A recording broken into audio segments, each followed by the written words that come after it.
सुनेत्रा पवार यांची राज्यसभेची जागा रिक्त झालेली आहे आणि आता या जागेवर कोण जाणार याची चर्चाही सुरू झाली। कालपर्यंत नाव चर्चेमध्ये होतं ते नवनीत राणांचं। नवनीत राणांनी मुख्यमंत्र्यांची भेट घेतली, त्यानंतर नवनीत राणांनी सुनेत्रा पवार यांची भेट घेतली। आता नवनीत राणा राज्यसभेवर जर जाणार असतील तर मग त्या काय राष्ट्रवादीमध्ये प्रवेश करणार आहेत? जर त्या राष्ट्रवादीमध्ये प्रवेश करणार असतील तर राष्ट्रवादी त्यांना स्वीकारणार आहे का? कारण नवनीत राणा यांनी हातामध्ये हिंदुत्ववादी झेंडा घेतलेला आहे आणि राष्ट्रवादी तर पुरोगामी विचारांची आहे। त्यामुळे नेमकं काय होणार? पण आता आज या चर्चा मागे पडलेल्या आहेत। याचं कारण असं आहे की आज प्रफुल्ल पटेल यांच्या मुंबईतल्या निवासस्थानी या राज्यसभेच्या जागेवरून बैठक झाली आणि या बैठकीमध्ये छगन भुजबळ यांचं नाव आघाडीवर आलंय।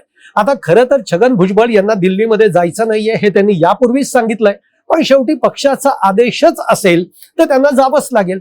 पण यामध्ये सुद्धा एक गंमत आहे, पार्थ पवार यांच्या डोक्यामध्ये काही वेगळी नावं आहेत की ज्याच्यासाठी ते आग्रही आहेत। आता राज्यसभेच्या या जागेवर नेमकं कोणाची वर्णी लागणार हे बघणं फार इंटरेस्टिंग ठरणार आहे।